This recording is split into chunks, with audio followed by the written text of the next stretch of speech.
پیارے ناظرین، آج جو واقعہ ہم آپ کے لیے لے کر آئے ہیں، ایسا واقعہ نہ آپ نے پہلے کبھی سنا ہوگا، نہ کسی ویڈیو پر دیکھا ہوگا۔ یہ وہ لمحہ ہے جب ایک دریا کو رکنے کا حکم دیا گیا، اور وہ رک گیا جب قلم کے چند سادہ الفاظ نے پانیوں کی سرکشی توڑ دی۔ یہ ایمان، توحید اور خلافت راشدہ کا ایسا زندہ معجزہ ہے جو آج بھی روح کو جھنجھوڑ کر رکھ دیتا ہے۔ تو ویڈیو کو آخر تک ضرور دیکھیں اور ہمارے چینل علم خاص کو ضرور سبسکرائب کریں۔ سن 20 ہجری اسلامی سلطنت تیزی سے پھیل رہی تھی۔ حضرت عمر بن عاص رضی اللہ تعالی عنہ خلیفہ وقت حضرت عمر فاروق رضی اللہ تعالی عنہ سے مصر پر فوج کشی کی اجازت طلب کرتے ہیں۔ خلیفہ وقت پہلے تو راضی نہ ہوئے، ان کے دل میں کچھ خدشات تھے، مگر آخرکار اللہ پر توکل کرتے ہوئے اجازت دے دی۔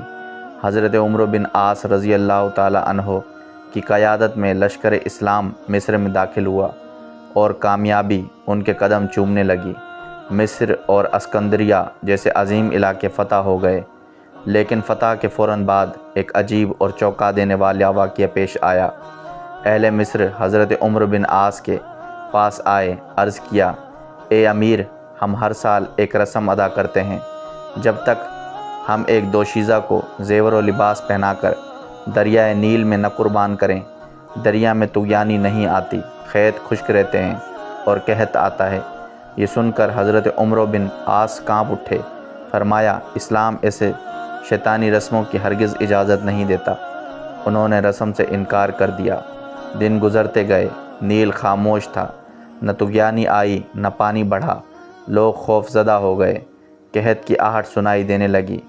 بعض نے تو علاقہ چھوڑنے کی تیاری بھی شروع کر دی۔ حضرت عمر بن عاص نے یہ صورتحال حضرت عمر بن خطاب رضی اللہ تعالی عنہ کو خط میں لکھی، یا امیر المومنین، اہل مصر پریشان ہیں، نیل نہیں بہہ رہا، ہماری رہنمائی فرمائیں۔ حضرت عمر نے نہ فوج بھیجی نہ کوئی سامان، انہوں نے ایک رکا یعنی مختصر خط لکھا، اور وہ خط تاریخ کے صفحات میں سنہرے لفظوں میں رقم ہو گیا۔ خط میں لکھا تھا، اگر تو اپنی مرضی سے بہتا ہے تو نہ بہہ، ہمیں تیری کوئی ضرورت نہیں، اور اگر تو اللہ واحد القہار کے حکم سے بہتا ہے تو میں اللہ تعالیٰ سے دعا کرتا ہوں کہ وہ تجھے رواں کر دے۔ یہ رکا حضرت عمر بن عاص کے حکم پر دریائے نیل میں ڈال دیا گیا۔ سناٹا تھا، خاموشی تھی، لوگ کنارے پر کھڑے تھے، اور پھر دوسرے ہی دن دریائے نیل میں ایسی طغیانی آئی کہ پانی 16 ہاتھ بلند ہو گیا، زمینیں سیراب ہو گئیں، کھیت لہلہانے لگے، اور قحط کا خطرہ ہمیشہ کے لیے ختم ہو گیا۔ یہ ایک اعلان تھا، اعلان توحید کا، ایمان کا، خلافت کا، حقانیت کا۔ حضرت عمر کا خط الفاظ سے زیادہ عقیدے کی طاقت رکھتا تھا۔ یہ واقعہ ہمیں سکھاتا ہے کہ اگر ایمان سچا ہو تو دریا بھی اپنا راستہ بدل لیتا ہے۔ اگر آپ کو یہ واقعہ متاثر کن لگا تو ویڈیو کو لائک کریں اور کمنٹس میں اللہ اکبر ضرور لکھیں، تاکہ یہ پیغام دنیا بھر میں پھیلے۔